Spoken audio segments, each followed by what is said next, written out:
Magandang araw, ako si Binibining Angela at kasama ko naman ngayon si Binibining Karen. At ngayong araw ay pag-uusapan natin ang iba't ibang pananaw tungkol sa mga kakaibang paraan ng pananamit, ang metrosexual look at paggamit ng cellphone ng kabataan.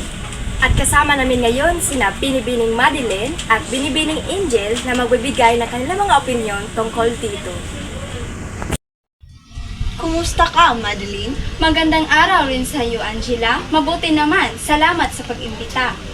Unang tanong, ano ang opinyon mo sa kakaibang paraan ng pananamit ng mga kabataan or tao tulad ng bakla, bisexual man, emo, or gigimon? Sa tingin ko, normal lang na iba-iba ang estilo ng pananamit ng mga tao.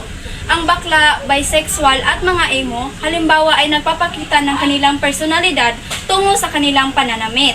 Para sa akin, mahalaga ang pagpapahayag ng sarili, kaya dapat igalang ng lipunan ang mga ito. Kumusta ka naman, Binibining Angel? Ayos lang naman ako, Binibining Karen. May tanong ako sa'yo. Sa usapang pisikal na itsura naman, ano ang masasabi mo sa mga kababaihan na nagkikilay at sa mga kalalakihan na gumagamit ng metrosexual look? Sa totoo lang, naiintindihan ko kung bakit ginagawa ito.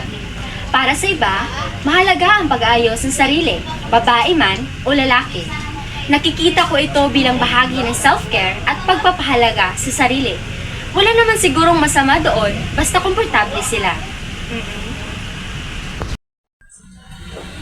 Isa pang usapin ay ang paggamit ng cellphone sa mga kabataan ngayon. Sa tingin mo ba ay naaabuso ito? Oo, sa ilang pagkakataon masasabi kong abusado na.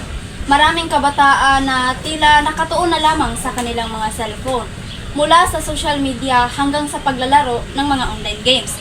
Bagamat may mga benepisyo ito, tulad ng pagiging konektado at pagkatuto. Minsan lang ay nakakalimutan na nila ang limitasyon, kaya dapat magkaroon ng balansing paggamit.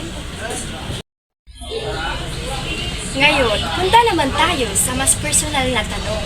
Maari mo bang ibahagi ang iyong karanasan sa buhay kolehiyo o isang kwento ng pag-ibig o anumang memorable na karanasan?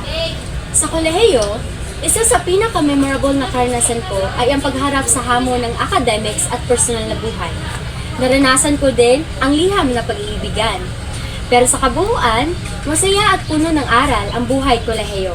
Naghubog ito sa akin bilang tao at sa mga desisyon ko sa buhay. Maraming salamat Binibining Angel at Binibining Madeline sa pagbabahagi ng inyong mga sagot at inyong mga karanasan.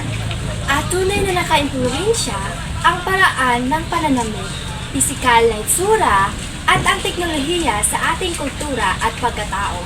Sana marami tayong manapulot na aral mula sa usapang ito. Hanggang sa muli, paalam!